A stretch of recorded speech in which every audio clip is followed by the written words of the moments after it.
Hello everyone, Seraphin here, welcome back for more Fire Emblem Path of Radiance.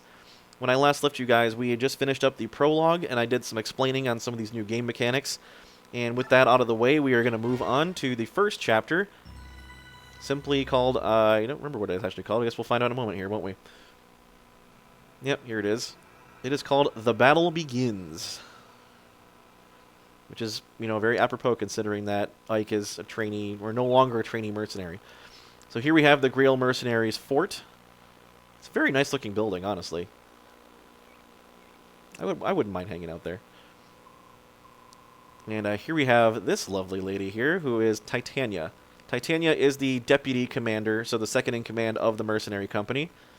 And she is awesome, but we'll talk more about her in a minute.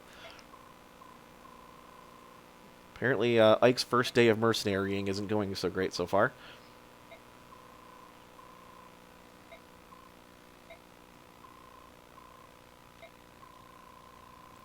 Apparently, we have some bandits to take care of. As is the case with every Fire Emblem game, pretty much. The first thing you do is go fight bandits, because, well, why not? It's like fighting dire rats in Dungeons & Dragons. It's always the first thing you do. So Titania's going to ride out and bring Oscar and Boyd with her. We've already met Boyd. We don't know who this Oscar guy is. But apparently they are brothers. And we're going to go ahead and add Ike too. So it looks like it'll be the four of us. And then Shinon and Gatry are two other mercenaries that we also have not met yet. But again, we'll get to them some other time. So he's leaving Titania in charge. And it's time for Ike's first mission as a real mercenary. He's a real boy. This here is Oscar. So this is Boyd's older brother, Oscar. He is a Lance Cavalier, as you can see there on the little model on the screen there. And Titania, as you can also see, is a Paladin.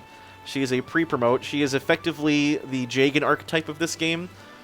So she is very similar to what Seth and Marcus were in the last two games. And you see she has a very large, imposing axe, which is awesome. So Titania is basically going to be our rock if we need her to be, for the most part. As of today, I'm the absolute model of perfection. Interesting.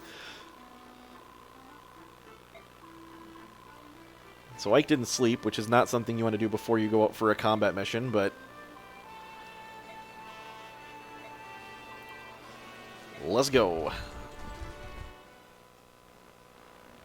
So here we have, what is the name of this town? It's like, it starts with a C, I think. Chaldea, I want to say. Hey, I was right. It's Chaldea. It's this little coastal town, probably pretty near where their mercenary fort is. So here, Titania's going to explain what's going on. We have an overview of the map right here. This is a map of Chaldea.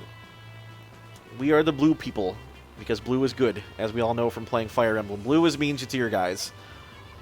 And the red dots are all the bad guys. There really aren't that many of them. There's only like, what, 7? Yeah, including the boss. There aren't that many of them, but we can't get careless. And that guy at the front up there is the leader. He doesn't look particularly threatening compared to his minions, and he's not, so at any rate. Don't let yourself get worked up and get hurt. Yeah, that's a good plan. Don't do that. Don't try to do much, or don't try to do too much. So Oscar is explaining that basically, we're all a team here. We work as a team. We're all friends in this, so we can work together to kill everybody. Very wholesome. Sit back and watch how a professional hands things. Titania's like, all right, enough talking. Let's do this.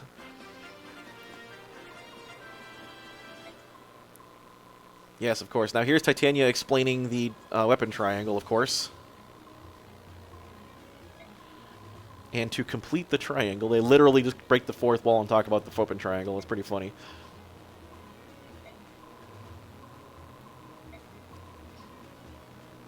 I won't forget as long as I remember I'm always good against you, Boyd. He's like, maybe find some other way of remembering that? Thanks.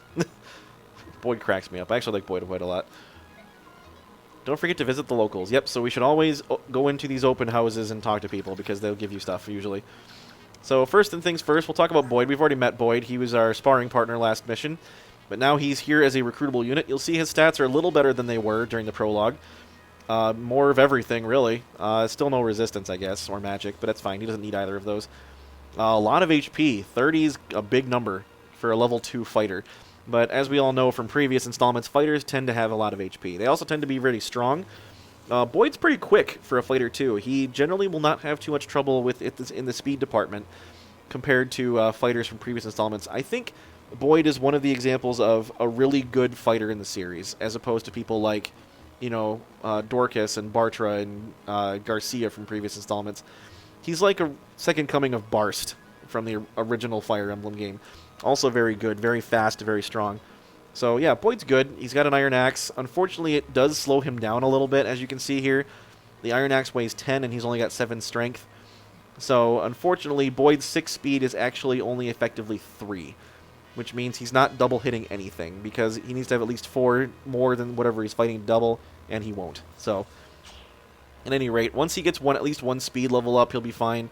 He'll usually gain strength and speed at once, so it's like a 2-point swing almost, if you think about it that way. Boyd does come with an inbuilt skill. He has something called Tempest, and this doubles the effects of Biorhythm. Now, this is a double-edged sword because not only does it double the benefits when it's high, but it also doubles the penalties when it's low. So Boyd is kind of an all-or-nothing, all-in character. He either goes full ham or he's in trouble, depending on what his Biorhythm looks like. That being said, that Tempest skill does cost him 5 of his available 20 skill capacity, so he's used up a quarter of it already. He is a fire affinity character, and he's pretty good. Like I said, he's quite competent. He'll be a pretty big staple of our team for quite some time, if not forever. But at any rate, I was explaining the idea behind weight and build, and why that's important is there's another new mechanic in this game that we've not seen before, and that is if you go next to a character, whether it's enemy or friend, we have this shove command. And what does shove do? Well, I'm not going to use it right now because I don't want to, but as long as the character you are using shove with, as long as they have I think it's a build of no more than 2 fewer than the person you're trying to shove's weight. So, for example, Ike's build is 9 and Boyd weighs 10, so he's within the 2-point threshold. So he can shove Boyd if he wanted to. And all that does is you use your turn to push another character 1 square. And you may be wondering, well, that sounds kind of useless, but it actually comes in handy quite a bit more than you might be thinking. You can use that to push people out of the way where they otherwise might be in range of getting hit and otherwise killed. And it's very useful for that, so nice to have around. The opposite's also true, by the way. We still have the rescue mechanic. As far as rescue is concerned, I think if you're mounted, you can rescue just about everybody. I don't know if you can rescue other mounted units. Doesn't look like it. But for the most part, as long as your weight is higher than the person's weight you're trying to rescue, then you can pick them up. I think you need to have at least be a certain number of points above them, actually. Because you'll notice Boyd, even though he is bigger than Ike, can't rescue him. So I think you need to be at least 2 points higher on the build/weight scale. I might be misconstruing it a little bit. I know it has something to do with that, but that's the reasoning for it. And because horses weigh a lot, you'll notice that characters on horseback always weigh a ton because, well, horses are heavy. So you'll see here, we'll look at Oscar for a moment. Oscar is a lance knight. Now, this is different from what you're used to with the knights and cavaliers in the Game Boy Advance games. There's actually 4 different flavors of knight.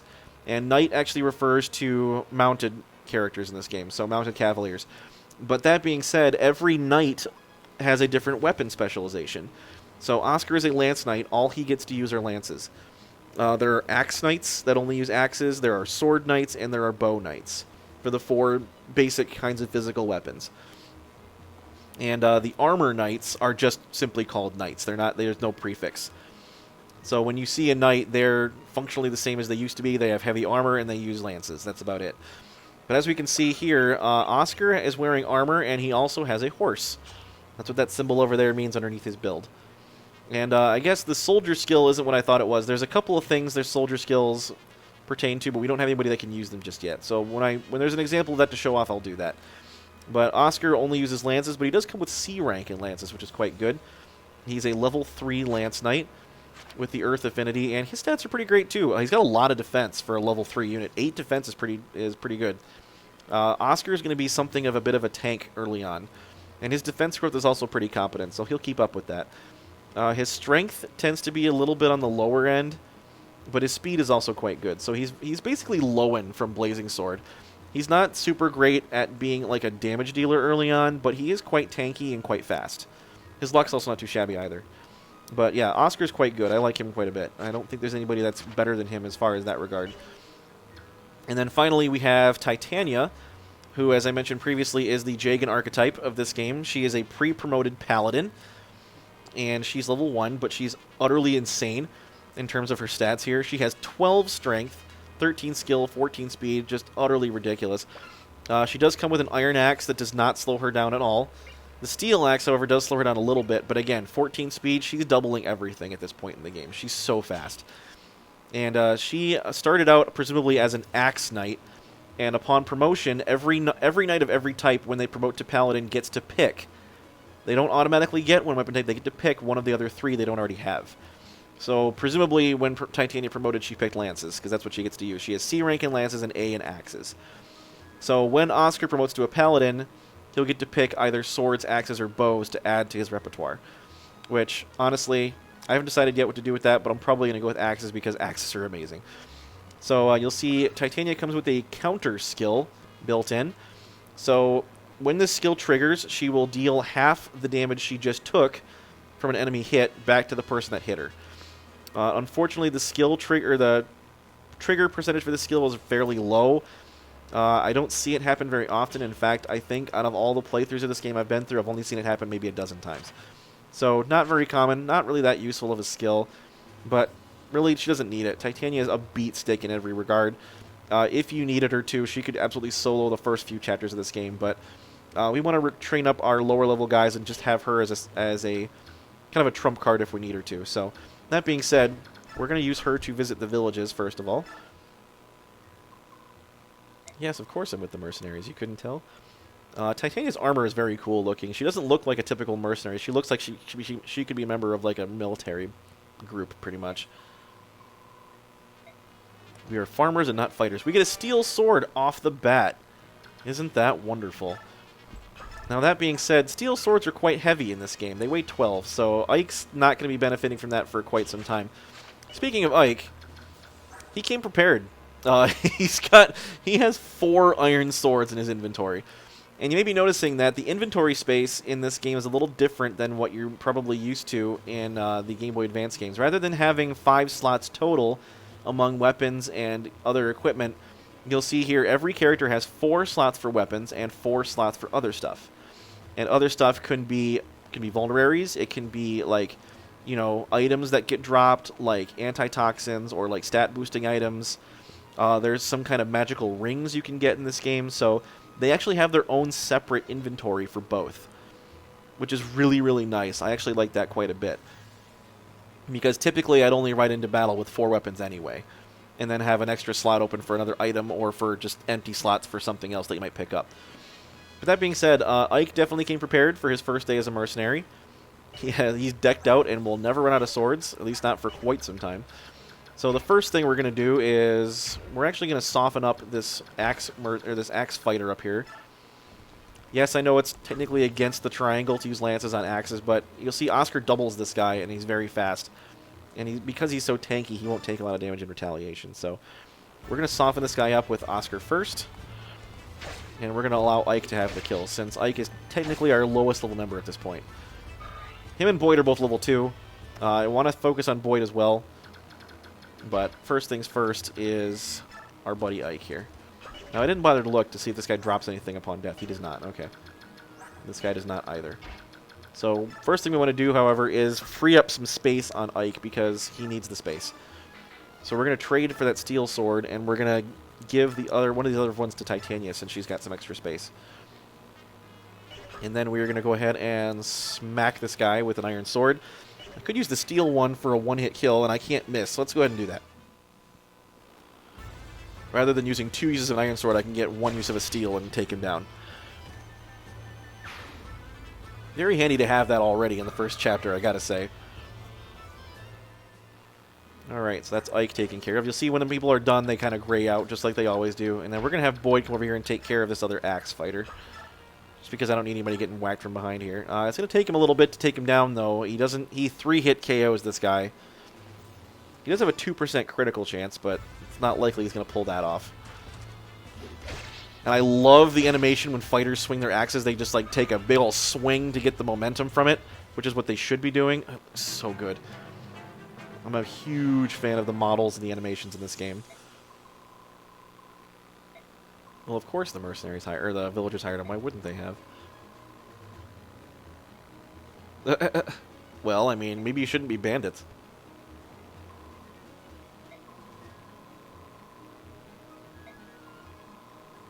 All they get for the trouble is a bunch of ruined houses. Tear them down. Well, unfortunately, that is a scripted event. There's no way to stop that guy from burning that house down. But you can obviously save the other two that are on this map, so I highly recommend you do that if you're playing through this. You want to save all the villages you can, and thankfully Boyd lands a hit on this other guy. That guy's got to walk all the way around the fence to come attack me. And Oscar will outright mess this Myrmidon guy up. Myrmidons are fight really cool in this game, too. I like the way they look. They hold their swords very, very cool looking. Like, they just kind of hold it off to the side, much like a samurai would. Which I think is very interesting looking. That's kind of what they are, really. Myrmidons are just very fast sword-wielding units. They're kind of like samurai when you think about it, so... So the nice thing is, this Iron Sword weighs 7. This Myrmidon's actually only got a speed of 4 because his strength isn't high enough. And very commonly what you'll see in this game is Myrmidons wielding like steel swords or iron blades, but because their strength's a little negligible compared to their speed, it'll slow them down. And you can outright double things that really you shouldn't have had any business doubling in the first place, but it is quite funny to do that. So first things first, we're going to have Ike take down this here the Myrmidon, rather. One swing from an iron is not enough, but a steel will probably do it. And you can see here, because Ike's strength is not so great, he will get doubled by this guy, but as long as I hit him, he won't get a chance to retaliate. I'm feeling pretty good about an 83% chance, as you should be. And this game does use True Hit, like the 2 games before it, where it rolls 2 random numbers for your hit rate, as opposed to just 1. So, higher... Geez, still no strength or speed on 2 level ups. A lot of defense, luck, and resistance, though. I'll take it. Ike gets pretty tanky, actually, very quickly. He's already got 7 defense at level 3. I am not upset about that whatsoever. So let's have Boyd finish this guy off, assuming he hits him. 87, I feel pretty good about that. Alright, he takes him down. That's not quite going to be a level for Boyd, I don't think, but it'll be a nice chunk of XP for him. About halfway. Not bad. And then we're going to have Oscar go visit that other village. Or house, I should say. We're technically in the village as we speak here. But not only will that get us the item from this room, but it'll allow us to attack that axe fighter coming up on us. I love the character sprites in this game. They just look so good. They look very crisp and just nicely detailed. We get a seraph robe. You may be wondering what the fruit is a seraph robe. It's an angelic robe. They actually have changed around the name of some of the stat boosting items in this game, so it's now a seraph robe instead of an angelic robe. It's effectively the same thing, and it gives you a +7 permanent bonus to HP when used. And I'm not really sure who to use that on. I don't think anybody really needs it at the moment, so we'll kind of stick around until maybe somebody's in dire need of more HP. There will be some characters that have poor HP growth by comparison coming up pretty soon, so time to move on to bigger and better things. Oh, just bigger things, I guess, is what he said. These guys actually are not axe fighters, they are bandits. There is a difference. You'll see here the models look slightly different, and they swing their axes differently. So... bandits, or I think they're called brigands, actually. Maybe they're called bandits. Bandits or brigands. Very similar, actually almost exactly the same as it was in the, yeah, they're just bandits. The same as it was in the last 2 games. There was axe fighters, and there was also a separate class of brigands or bandits. So these guys are a little hardier, generally, than just the axe fighter cousins, but they're also quite a bit slower. They're good entry-level fighters for you to beat on because they're not very good. And Ike tends to absolutely shred them like a Cuisinart. They don't have a very good chance to hit him. And he does very good damage to them in return, thanks to the triangle bonus. So we're going to let Ike go to town on this guy. He probably won't even get hit. The one bug, or not bug, but the one problem I do have with this game, you'll notice on the actual combat screen here, when the enemies or the characters are fighting, you don't get to see the hit and crit rates and damage that they're going to do. And that is the one issue I have with this game. There's no way to turn that display on. It just doesn't exist in this game, which is a little bit annoying, but I understand why it's not here, I guess. No, I really don't, actually, but It's not a thing that you can turn on or toggle off. It just doesn't happen in this game. So you don't get to see at a glance during the battle what your odds of hitting are, what your damage is. Oh, jeez. Oscar missed the first time. But then he makes up for it by critting the second time. And as we all learned from previous installments of this game, when you spin your weapon around a lot first, you do triple damage. That's just how it works, right? It's totally realistic in practice. Spin your weapon around, triple damage. Works exactly the same in this one as it does previous ones. This guy's going to go for Boyd, probably because he does more damage to Boyd and has a better chance of hitting him. But Boyd will probably finish him off in response. Yeah, absolutely. Ike's looking a little worse for wear, though, unfortunately, at the moment. Oscar, too. Definitely going to have to use some vulneraries to get them fixed back up real quick. Ike will contend with this here mercenary. Or not mercenary, but Myrmidon, rather. You'll notice that there are some character classes that are non-existent in this game, and a couple that are new. And I'm looking forward to showing those off to you guys when we get there. Obviously, there's no Lord because, well, Ike's not a Lord, and he's not the main, and he is the main character, so meh. I guess Oscar could finish that guy off for a free level. Not that he needs to, but actually he doesn't one-round him, so I can put Oscar right here and poke this guy and put him near death. And let somebody else come up and finish him. I might let Ike do it. Because Boyd, unfortunately, is not going to have a great hit rate against this guy. And I don't want him to die. Well, let's see what the hit rate looks like. 62. I'm not feeling too happy about that. I mean, he won't die in the process, but just for safety's sake, we'll let Ike do it. 97's a lot more hittable than a 62. Yeah, there we go. I don't know if that's a level up for Ike or not. Not quite, not quite. But I might let him soften up the boss first. The boss will drop an iron axe when he dies. So I could certainly let Boyd go in there and have at him, so to speak. But we're going to give him a vulnerary real quick. Well, he's already got one. He's going to let him chug it. How about that? We'll move Titania up here. So all we got left is the boss, and it is a seize map. So after we beat him, we just have to seize the town center here, I'm going to guess is what it is, or something like that. Maybe it's just a big old residence like the mayor or something. I don't know. Alright, so this guy doesn't have a great chance to hit Ike, but he does two-hit KO him. So I'm going to set Ike up right here, but at the same time, I'm going to give him a vulnerary as well. Now he's full health and can take a few hits from him. At least 3. So we'll let Ike soften the boss up a little bit, and then we'll swoop in and finish him off with Boyd. Every brat needs a beating now and then. If you want to run away, now's your chance. This guy thinks himself some pretty hot stuff, but sadly, he is not. But unfortunately, because Ike has not gotten any speed level ups, he doesn't double this guy quite, which is very upsetting. Even with 2 speed, Ike does not double this guy because he's 1 point of strength and or speed off from doing that. So a little annoying, but what are you going to do? I would like it if Ike got some strength and speed off this next level up. Oh, jeez! Alright.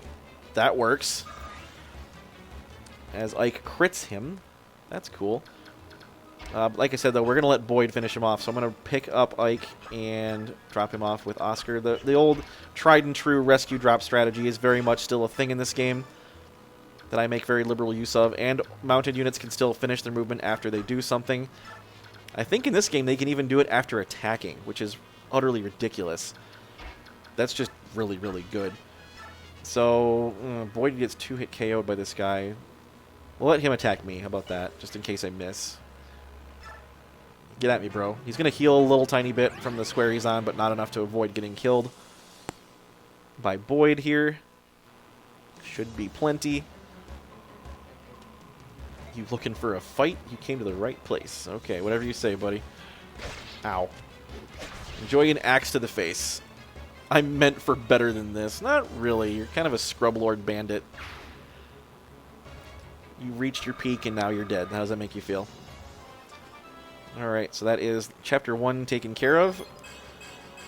Boyd gets strength and skill and resistance on his level up. Nicely done. That does effectively make him a little faster too, because now he's not weighed down by his axe as much. Speaking of axes, I actually think I want to give Boyd the steel axe rather than Titania, because she doesn't really need it. So we'll go ahead and let him have that. And we're going to have pretty much everybody in the unit hang on to an iron sword for Ike, because they all don't need it. Ike still has 4 inventory slots available, or full up, though. But we'll worry about that some other time. Well, I lied. We can do this. I can't charge more than 1 unit a turn, so never mind. We're just going to siege with Ike, and we'll call it a day. I'll clear up the inventory issues next chapter. So, that is the first level taken care of. Ike seems to be okay. You surprised me.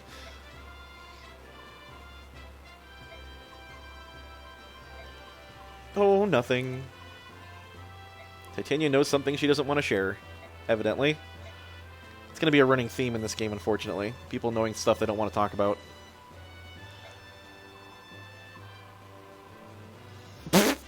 Well. He's like Vake from Awakening. Not really. Vake's terrible. Boyd's actually really good. I'm sure Mist has a nice hot meal waiting for it. Food sounds good, actually. I might need to eat. Anyway, so that was Chapter 1. And it was pretty intense, but not that we can't handle. And we're going to move on into some more intensity with the next one. So thank you for joining me up to this point with the first chapter. I really do appreciate it. And stick around for Chapter 2 coming up next time. That'll be right around the corner.